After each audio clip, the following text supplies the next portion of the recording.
le travail est-il plus formateur que les loisirs?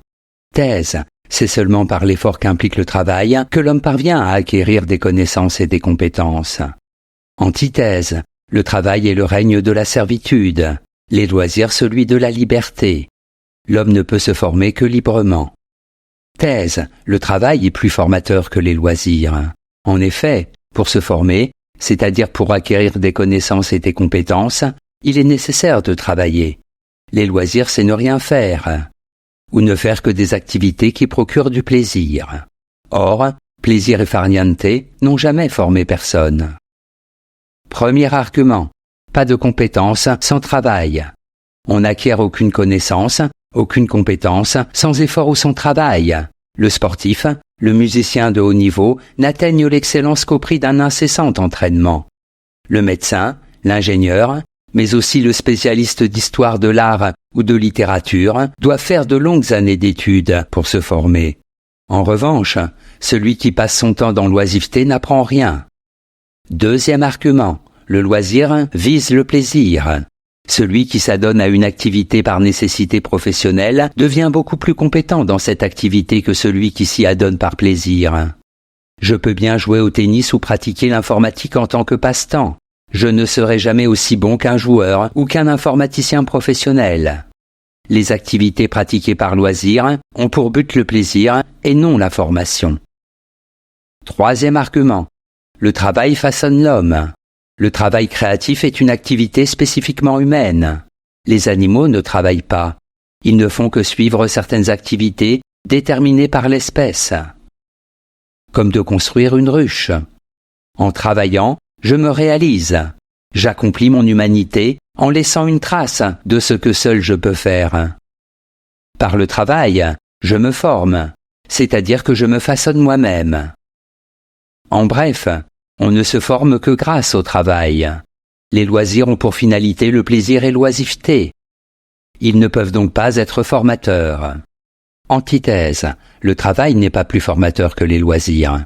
En effet, le travail est une nécessité de la vie sociale, une corvée imposée de l'extérieur. Il contraint l'homme à faire à longueur de journée des tâches qu'il n'aurait pas choisi de faire spontanément. Seuls les loisirs permettent à l'homme d'être lui-même. Premier argument. Le travail est aliénant.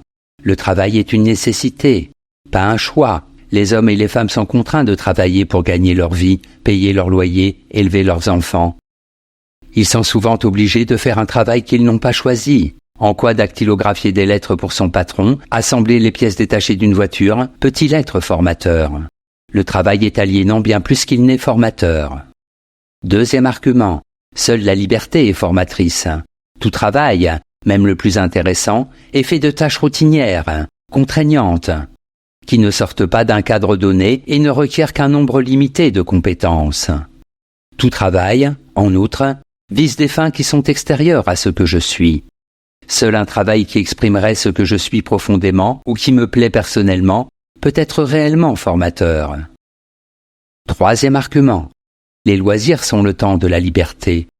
Seuls les loisirs permettent à l'homme de s'adonner librement aux activités qu'il aime. Lire, voyager, écouter de la musique, faire du sport, bricoler, etc. Loisir n'est pas forcément synonyme d'oisiveté. Les loisirs sont au contraire le moment où l'homme peut enfin être lui-même. Faire ou apprendre des choses par inclination. En bref, le travail nous empêche de faire ce que nous voulons, et donc d'être nous-mêmes. Il est aliénant et ne saurait être formateur. Synthèse. Tout travail est formateur, même celui que l'on ne choisit pas librement, dans la mesure où il nous confronte aux autres et à nos propres limites. L'étudiant qui fait des petits boulots temporaires, sans rapport avec ses études, est malgré tout en train de se former. Il apprend l'indépendance professionnelle, les relations de travail, etc.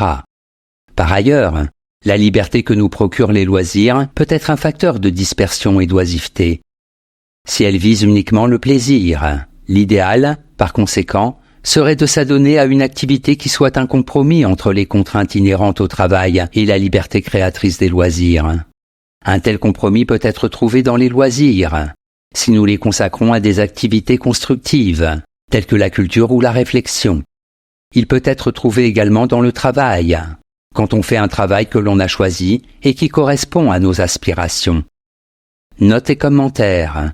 Formation. Au sens étroit, on entend par formation la formation professionnelle, c'est-à-dire l'acquisition de connaissances et d'un savoir-faire qui sont nécessaires à l'exercice d'un métier donné.